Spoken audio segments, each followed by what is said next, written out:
MDH ಜನ ಮಸಾಲಾ. ಈಗ ಕಡಲೆ ಇರಲಿ, ಹಲಸಂದೆ ಬೀಜ, ಕಪ್ಪು ಕಡಲೆ ಅಥವಾ ಬಿಳಿ ಕಡಲೆ, ಎಲ್ಲವೂ ಸ್ವಾದಿಷ್ಟವಾಗುತ್ತೆ.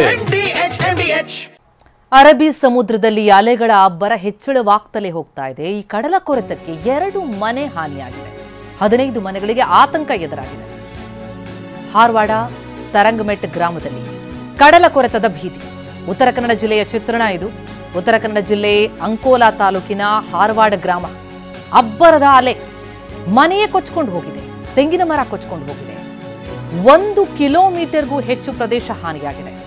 200ಕ್ಕೂ ಹೆಚ್ಚು ಕುಟುಂಬ ಆತಂಕದಲ್ಲೇ ಕಾಲ ಕಳೀತಾ ಇದ್ದಾರೆ.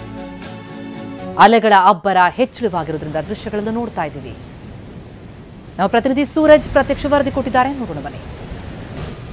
ರಾಜ್ಯದಲ್ಲೇ ಪ್ರಾರಂಭವಾಗಿರುವಂತಹ ಪೂರ್ವ ಮುಂಗಾರು ಮಳೆ ಹಲವು ಅವಾಂತರಗಳನ್ನು ಸೃಷ್ಟಿ ಮಾಡ್ತಾ ಇದ್ರೆ, ಇತ್ತ ಸಮುದ್ರದಲ್ಲಿಯೂ ಸಹಿತ ಅಲೆಗಳ ಅಬ್ಬರ ಕ್ಷಣಕ್ಕೂ ಸಹಿತ ಹೆಚ್ಚಿಗೆ ಆಗ್ತಾ ಇದೆ. ನೀವು ದೃಶ್ಯದಲ್ಲಿ ನೋಡಬಹುದು, ಇದು ಉತ್ತರ ಕನ್ನಡ ಜಿಲ್ಲೆಯ ಅಂಕೋಲಾ ತಾಲೂಕಿನ ಹಾರವಾಡ ತರಂಗಮೇಟ್ ಗ್ರಾಮದಲ್ಲಿ ಇದ್ದೀವಿ.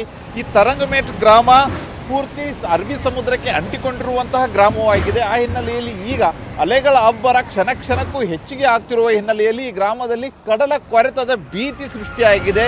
ಯಾಕಂದ್ರೆ ನೋಡಬಹುದು ಯಾವ ರೀತಿಯಾದಂಥ ಅಲೆಗಳು ಬರ್ತಾ ಇದೆ ಅಂತ. ಇದು ಪೂರ್ತಿ ಗ್ರಾಮಕ್ಕೆ ಅಂಟಿಕೊಂಡೇ ಈ ರೀತಿಯಾದಂಥ ಅಲೆಗಳು ಬರ್ತಿರುವ ಹಿನ್ನೆಲೆಯಲ್ಲಿ ಸಹಜವಾಗಿಯೇ ಗ್ರಾಮಸ್ಥರಲ್ಲಿ ದೊಡ್ಡ ಆತಂಕ ಸೃಷ್ಟಿಯಾಗಿದೆ. ಯಾಕಂದರೆ ಇನ್ನೊಂದು ಕಡೆ ನೋಡಬಹುದು ಯಾವ ರೀತಿಯಾಗಿ ಕಡಲ ಕೊರೆತ ಸೃಷ್ಟಿಯಾಗ್ತಾ ಇದೆ ಅಂತ. ಯಾಕಂದರೆ ಕಳೆದ ವರ್ಷವೂ ಸಹಿತ ಈಗ ಹಾರವಾಡ ತರಂಗಮೇಟ್ ಗ್ರಾಮಕ್ಕೆ ಬಂದಿದ್ವಿ. ಈ ಗ್ರಾಮದಲ್ಲಿ ಸುದ್ದಿಯನ್ನು ಸಹಿತ ನಾವು ಮಾಡಿದ್ವಿ. ಈ ಸುದ್ದಿ ಮಾಡಿದ ಬಳಿಕ CM ಸಿದ್ದರಾಮಯ್ಯನವರು ಮತ್ತು ಅವರು ಸಚಿವ ಸಂಪುಟದ ಸದಸ್ಯರು ಸಹಿತ ಶಿರೂರಿಗೆ ಬಂದ ಸಂದರ್ಭದಲ್ಲಿ ಈ ಹಾರವಾಡ ಗ್ರಾಮಕ್ಕೆ ಬಂದು ಇಲ್ಲಿರುವಂಥ ಸಮಸ್ಯೆಯನ್ನು ಆಲಿಸಿ ಆದಷ್ಟು ಬೇಗ ಈ ಕಡಲ ಕೊರೆತಕ್ಕೆ ಒಂದು ಪೂರ್ಣ ವಿರಾಮ ಕೊಡ್ತೀವಿ ಅಂತಲೂ ಸಹಿತ ಹೇಳಿದ್ರು. ಆದರೆ 1 ವರ್ಷದ ಬಳಿಕ ಅಂದರೆ ಕಳೆದ 15 ದಿನಗಳ ಹಿಂದಷ್ಟೇ ಹಣವನ್ನು ಬಿಡುಗಡೆ ಮಾಡಿಬಿಟ್ಟು ಕಾಟಾಚಾರಕ್ಕೆ ಕಲ್ಲುಗಳನ್ನು ಹಾಕುವಂಥ ಕೆಲಸವನ್ನು ಮಾಡಲಾಗ್ತಾ ಇದೆ. ಆದರೆ ಒಂದು ಕಡೆಗೆ ಮಾನ್ಸೂನ್ ಅಂದರೆ ಮಳೆಯ ಅಬ್ಬರ ಮತ್ತು ಕಡಲಿನ ಅಬ್ಬರ ಹೆಚ್ಚಿಗೆ ಆಗುತ್ತಿರುವ ಹಿನ್ನೆಲೆಯಲ್ಲಿ ಇಲ್ಲಿರುವಂತಹ ಕಡಲ ಕೊರೆತ ಹೆಚ್ಚಿಗೆನೇ ಆಗ್ತಾ ಇದೆ. ಇವರು ಕಲ್ಲು ಹಾಕ್ತಾ ಇದ್ರು ಸಹಿತ ಜನರು, ನೀವು ದೃಶ್ಯದಲ್ಲಿ ನೋಡಬಹುದು, ಜನರು ಮನೆಗಳನ್ನು ಬಿಟ್ಟು ಬೇರೆ ಕಡೆ ಹೋಗುವಂಥ ಪರಿಸ್ಥಿತಿ ಉಂಟಾಗಿದೆ. ಕೆಲವರಂತೂ ಅನಿವಾರ್ಯವಾಗಿ ಮನೆಯಲ್ಲಿಯೇ ಉಳಿದುಕೊಳ್ಳುವಂಥ ಪರಿಸ್ಥಿತಿಯೂ ಸಹಿತ ಇದೆ. ದೃಶ್ಯದಲ್ಲಿ ನೋಡಬಹುದು, ಈ ಕಡಲಂಚಿಗೆ ಸುಮಾರು ಒಂದು 15ರಿಂದ 20 ಮನೆಗಳಿದ್ದಾವೆ.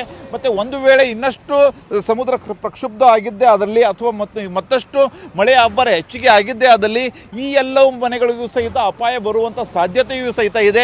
ಈಗ ನೀವು ದೃಶ್ಯದಲ್ಲಿ ನೋಡಬಹುದು, ಈಗ ಮಳೆಯ ಅಬ್ಬರ ಪ್ರಾರಂಭವಾಗಿದೆ, ಕಡಲಿನ ಕೊರೆತ ಸ್ಟಾರ್ಟ್ ಆಗಿದೆ. ಈ ಸಂದರ್ಭದಲ್ಲಿ ಕಲ್ಲುಗಳನ್ನು ಹಾಕುವಂಥ ಕೆಲಸವೂ ಸಹಿತ ಆಗ್ತಾ ಇದೆ. ಆದರೆ ಇದು ಎಷ್ಟರ ಮಟ್ಟಿಗೆ ಸಕ್ಸಸ್ ಆಗುತ್ತೆ ಎಂಬ ಆತಂಕವೂ ಸಹಿತ ಗ್ರಾಮದ ಜನರಲ್ಲಿ ಮನೆ ಮಾಡಿದೆ. ಆದಷ್ಟು ಬೇಗ ಈ ರೀತಿಯಂಥ ಸಮಸ್ಯೆ, ಯಾಕಂದರೆ ಈಗ ಈ ದಡದಲ್ಲಿರುವಂಥ ಸುಮಾರು ಒಂದು 15 ಮನೆಗಳಿಗಂತೂ ಬೇರೆ ರೀತಿಯಾದಂಥ ಶಾಶ್ವತ ಪರಿಹಾರ ಅಂತೂ ಬೇಕೇ ಬೇಕಾಗುತ್ತೆ. ಆದರೆ ಈ ಸಮಸ್ಯೆ ಇನ್ನಷ್ಟು ಹೆಚ್ಚಿಗೆ ಆಗದ ರೀತಿಯಲ್ಲಿ ಕ್ರಮ ಕೈಗೊಳ್ಳುವಂತಹ ಕೆಲಸ ಸರ್ಕಾರ ಆದಷ್ಟು ಬೇಗ ಮಾಡಬೇಕಾಗಿದೆ. ಕ್ಯಾಮರಾಮನ್ ಮಂಜುನಾಥ್ ಜೊತೆ ಸೂರಜ್ ಉತ್ತರೆ, TV9 ಕಾರವಾರ. ಇನ್ನು ಕೊಡಗು ಜಿಲ್ಲೆಯಾದ್ಯಂತ ನಿರಂತರವಾಗಿ ಮಳೆ ಆರ್ಭಟಿಸ್ತಾ ಇದೆ. ಜಿಲ್ಲೆಯ ವಿದ್ಯುತ್ ವ್ಯವಸ್ಥೆಯೇ ಸಂಪೂರ್ಣ ಕುಸಿದು ಹೋಗಿದೆ. ಮಳೆಯಿಂದಾಗಿ ಕತ್ತಲಲ್ಲಿದೆ ಬಹುತೇಕ ಕೊಡಗು. ಮಡಿಕೇರಿ ನಗರದಲ್ಲೂ ಕೂಡ ನಿನ್ನೆಯಿಂದ ಕರೆಂಟ್ ಕಟ್. 400ಕ್ಕೂ ಅಧಿಕ ವಿದ್ಯುತ್ ಕಂಬಗಳು ಧರೆಗುರುಳಿವೆ. 3 ದಿನಗಳಿಂದ ಕೊಡಗಿನಲ್ಲಿ ವಿದ್ಯುತ್ ಇಲ್ಲದೆ ಜನ ಪರದಾಡ್ತಿದ್ದಾರೆ. ಲೈನ್ ಮ್ಯಾನ್ಗಳಿಲ್ಲ. ಚೆಸ್ಕಾಂ ತೀವ್ರ ಪರದಾಡ್ತಾ ಇದೆ. ಕೊಡಗಿನಲ್ಲಿ ಬಾಡಿಗೆ ಜನರೇಟರ್ಗೆ ಬೇಡಿಕೆ ಹೆಚ್ಚಳವಾಗಿದೆ. ಇಲ್ಲಿ ಮಳೆಯಿಂದಾಗಿ ಕತ್ತಲಲ್ಲೇ ಕಳೆಯಬೇಕಾದಂತಹ ಪರಿಸ್ಥಿತಿ. ಯಾಕಂದ್ರೆ ಅತಿಯಾದಂತಹ ಮಳೆಯಿಂದ ಹಲವು ಕಡೆಗಳಲ್ಲಿ ವಿದ್ಯುತ್ ಕಂಬಗಳು ಧರೆಗುರುಳಿವೆ. ಜಿಲ್ಲೆಯ ವಿದ್ಯುತ್ ವ್ಯವಸ್ಥೆಯೇ ಸಂಪೂರ್ಣ ಕುಸಿದು ಹೋಗಿದೆ. 3 ದಿನಗಳಿಂದ ವಿದ್ಯುತ್ ಇಲ್ಲದೆ ಪರದಾಡ್ತಾ ಇದೆ ಕೊಡಗು. ಹಾಗಾಗಿ ಬಾಡಿಗೆ ಜನರೇಟರ್ಗೆ ಬಹಳ ದೊಡ್ಡ ಮಟ್ಟದಲ್ಲಿ ಬೇಡಿಕೆ ಹೆಚ್ಚಳವಾಗಿದೆ. ಜೊತೆಗೆ ಜಿಲ್ಲೆಯಲ್ಲಿ ಲೈನ್ ಮ್ಯಾನ್ಗಳಿಲ್ಲ. 3 ದಿನಗಳಿಂದ ವಿದ್ಯುತ್ ಇಲ್ಲದೆ ಪರದಾಡ್ತಿದ್ದಾರೆ. ಚೆಸ್ಕಾಂ ಕೂಡ ತೀವ್ರವಾಗಿ ಪರದಾಡ್ತಾ ಇದೆ. 400ಕ್ಕೂ ಅಧಿಕ ವಿದ್ಯುತ್ ಕಂಬಗಳು ಧರೆಗುರುಳಿರೋದು. ಹಾಗಾಗಿ ಬಹುತೇಕ ಕೊಡಗು, ಮಡಿಕೇರಿ ನಗರದಲ್ಲೂ ನಿನ್ನೆಯಿಂದ ಕರೆಂಟ್ ಕಟ್ ಆಗಿದೆ.